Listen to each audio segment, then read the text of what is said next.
Hello, everybody. Hi, everybody. And welcome back to the Weird Science Comics YouTube channel, where I'm going to start off this third week of Future State with Future State Nightwing #1, an issue that is written by Andrew Constant with art by Nicholas Scott. I really like this issue. I really like it because it does what I want from these books, where you don't have a lot of time and space, especially with these two shots, to get full world building and whatnot. So what I like is to see the world building through the point of view of our character. That also helps to build the character, but also I like to see that the writer knows the essence of the character they're writing and then gives us a logical play of how they have progressed to let us know that some time is happened.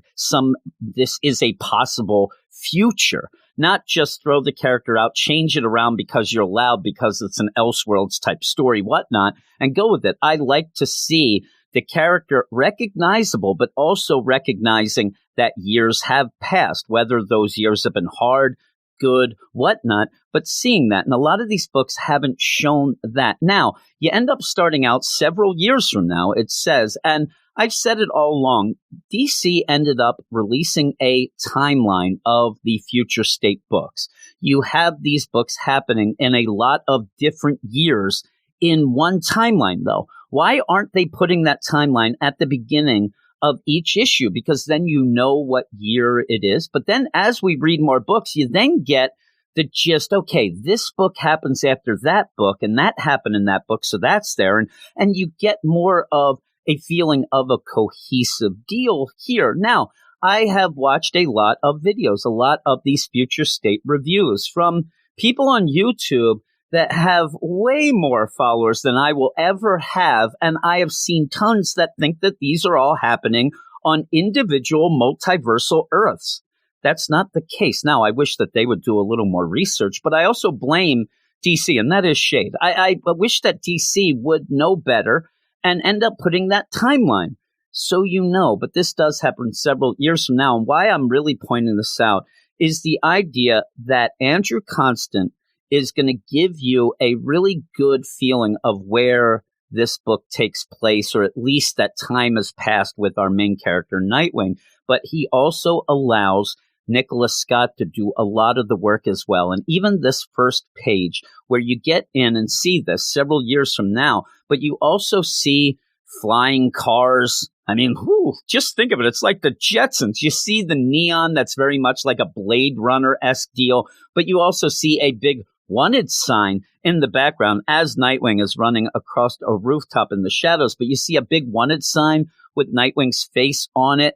This sets the scene. This sets up the world we're in as Nightwing is running, because there is a couple that is being kind of, harassed by the cybers of the magistrates, of the peacekeepers. And I know there's a lot going on in these Bat books. Magistrate, peacekeeper, cybers, all this stuff rolled up into one. But what we get here is that the whole bit of magistrate bad guys, they're starting to, I'd say, up their game, but it's kind of downing their game. They're now just going to crack skulls of anybody they run into. This poor couple, oh my, well, please, we're doing nothing wrong. I don't know if the cyber thinks that the guy wearing glasses is actually now a mask, but you have Nightwing show up. And again, right before that, he just jumps up in the air on the credits page. But again, you see all these wanted posters. It's really well done to set the mood, the tone, and just what is going on here with Nightwing. And he does go down and uses his acrobatics to get to these magistrate cybers, and he does stop them. But what I like most about this is you're getting Andrew Constant giving us the idea he knows Nightwing. Of course, Nightwing's an acrobat. Almost anybody who knows anything about Nightwing knows that. But what you're also going to get is a Nightwing that is a little more aggressive, a little more violent than usual, because of what he has gone through in these couple years since this whole Future State stuff went down. And so he is going to town on these cybers. And when he does take them down, this couple stands up and they want to thank him. And the man says, Can I shake your hand? And you have Dick Grayson now also showing that he's a good detective and a smart character, something that sometimes gets pushed aside, especially when he's with Batman. Even as Nightwing, you have Batman being the smartest guy in the room at all times. So you end up having Dick Grayson crack him wise or doing, but with that, Batman's gone here. Nobody knows where Batman is. They assume he's dead. And so you have a Dick Grayson who has stepped up his game. And although he's still going to take the Nightwing mantle, he's not calling himself Batman. Of course, we have the next Batman. He is going to take up that role of detective as well and realizes that these two are not on the up and up. And in fact, this guy, he's going to give him the old shock, the hand buzzer type deal to take down Nightwing. And Nightwing says, I thought that the magistrate had upped the thing to be automated. I guess there's some things still require a human touch. And I think he does mean the Rick Springfield song that nobody would remember. But this guy, he does. He has almost like the cyber version of the hand buzzer. And Dick Grayson's right. These two aren't on the up and up. This was a dupe. This was to draw him out. And again, you want to get a little character deal. They're drawing him out by showing that Dick Grayson will always help anybody that is in distress. Well, again, he's a little over the top violent, more than he usually is, where he does just beat the crap out of this guy. And the woman then gets up and he's like, oh, you got tricks up your sleeves? She's like, no, I don't have tricks. I just have knives. And they're these kind of like cybernetic knives that she's going to go after him with. He's a little more defensive with his, attacking of this woman, but he does end up taking her down. Again, though, this isn't just it. The magistrate, and we're going to see in a second, the idea that Dick Grayson is enemy number one in Gotham. He is the head of any sort of resistance, the head of what in this issue starts to become a cool Bat family, where he has a sniper trained on him from a building up above. Now, this guy can't seem to get the deal. He's, I can't see Nightwing anymore. I don't know where he is. Oh, he's probably right behind me, right? And he is. And in a very cinematic deal, you have Dick Grayson just disarm this guy, shove his face into the concrete, and then they start going back and forth with the idea of Dick Grayson asking, how many more people are out here to get me? What's going on? This guy says, yeah, he's playing coy with it. Well, there's more than 10, but less than 100. And Dick Grayson is like, I'm going to slam you into the concrete, jerk. But what we do get in this now is the big thing. This guy does tell Dick, as he's choking the guy out, again, being a little more over the top violent than he usually is, you end up having this guy say, you're head of the masked resistance, Gotham's most wanted costume, and you're worth trying to track down. And so you get that deal. Okay, we're setting things up. We now know who is the number one target of the magistrate in Gotham. We kind of know why, the whole idea of a Bat family and that he is leading this resistance. And it's really good. It is really, really well done. Well, we go off then to Peacekeeper 1, where we actually see him without a helmet here, and he is a redhead with a mohawk, and he just looks like a jerk. Well, he's talking to Peacekeeper 6, who's going to be the villain of this book, it seems. They call her the Mark because she's always leaving her marks on you when she beats the crap out of you. And, he's saying, you got to get out there. We got to take down this Nightwing, we got to get rid of him, and then we can get the city running the way we want. And you're getting the idea that this masked resistance now is causing them not to go fully over with their full plan. But again, this little bit of world building while conversations are going, and Andrew Constant letting Nicholas Scott do it, you end up having Peacekeeper walking around. He picks up one of those desk plaques, and it says Commissioner Montoya. And he ends up smashing it, but that's a cool deal to see in this future. Renee Montoya was at least police commissioner, and that is kind of a White Knight type of feel with it, but kind of fits in this. And I really do like that little bit. You don't have to stop and start talking about it. You don't have to waste page space. You have one little panel that shows that just to fill out the world that way. But you end up where Peacekeeper 6, the Mark, is going to have to go off and take down Dick Grayson. Well, they know where he is now, because when they ended up attacking and shooting and all these things, they ended up getting a nanotech tracer on him, and they are tracking him. So they're kind of happy with themselves that they know where he is. And where he is the ruins of Arkham Asylum. He has holed up in what is now a rundown, Arkham Asylum. And again, if you want to think about the idea of world building with this, you think of the idea Arkham Asylum, it does have a revolving door. Nobody seems to really get cured there. But when you end up having a magistrate take over and peacekeeper and all these things, these villains are over the top. They are bad. They want to take out masked villains and heroes and everybody else. So they are not going to have a mental health institute, an asylum running. Why? They're not going to send anybody off to an Arkham Asylum to get help. No, they're either going to execute everybody, or they're just going to put you in a detention center, hard labor sort of thing. They're not going to need an Arkham Asylum. Now, as this goes on, you end up, Dick Grayson mentioned an A day, which you would assume is an Arkham day, and it probably was where they just went in, the magistrate, and just slaughtered everybody. Probably slaughtered everybody as they stood, and whatever. Probably doctors and villains alike. And so I want to see more of that. But again, it's just thrown in there. But it's a nice little clever deal if you think about what is going on in this Gotham City. And even then, it seems like I love this issue, and I do. Now it starts to up because we get to see Batgirl.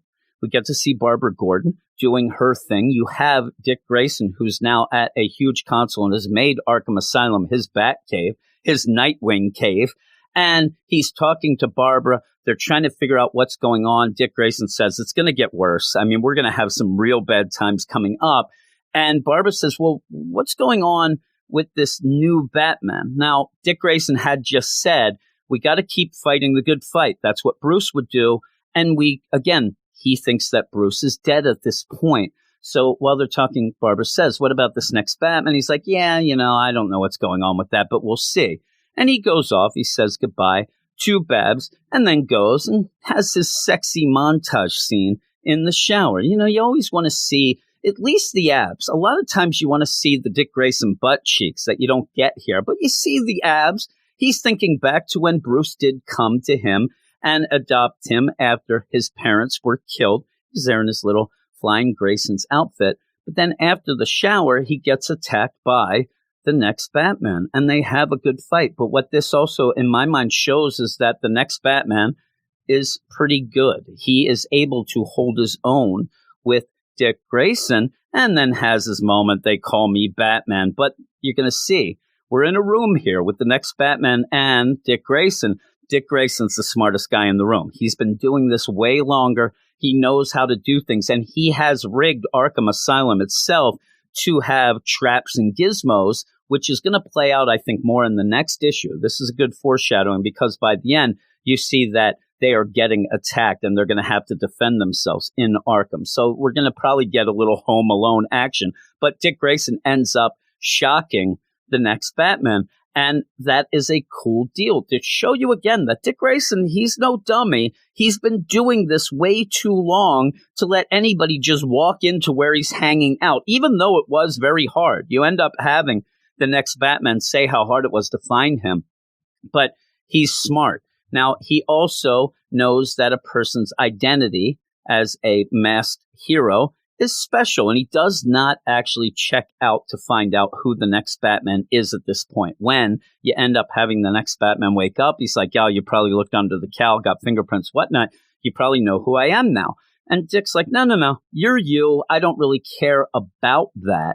But I think that this is in a let's pull ourselves out of the comic a bit. This is still allowing John Ridley to reveal the identity in the next Batman book, which comes out this same week.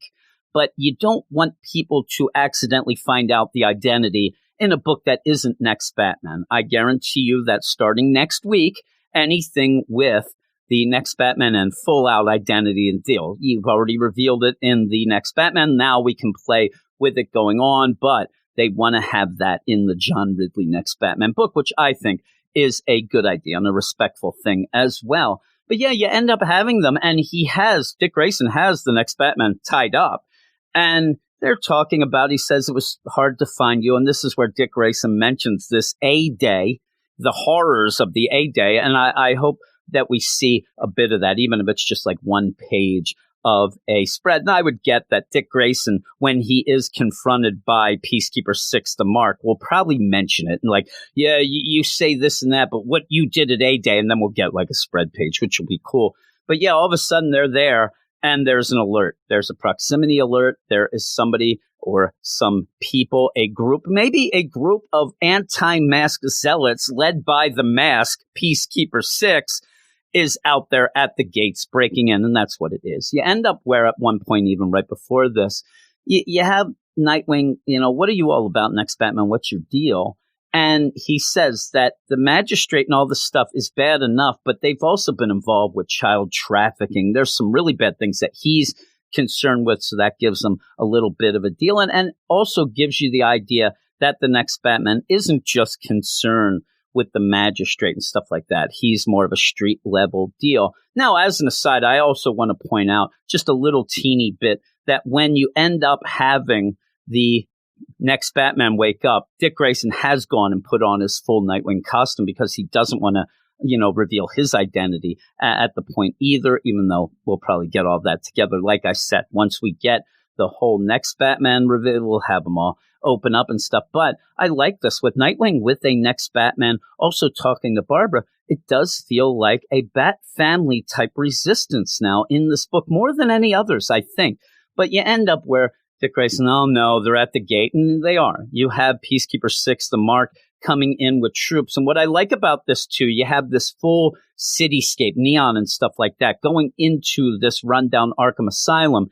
But if you have read Batman, you've seen this a lot with the army, police, whatnot, breaking into the gates of Wayne Manor to finally, we heard we're going to show this, and, all that whole thing going on. So it's a really cool little deal as they're breaking in to Arkham Asylum. I really, really like this book. I think that it sets up a lot of stuff that you'd never feel off balance. A lot of these future state books, you feel off balance. You feel like you don't get exactly what's going on. This one doesn't do that. This one really, really gives you what's going on in that book with Nightwing. That's all you need.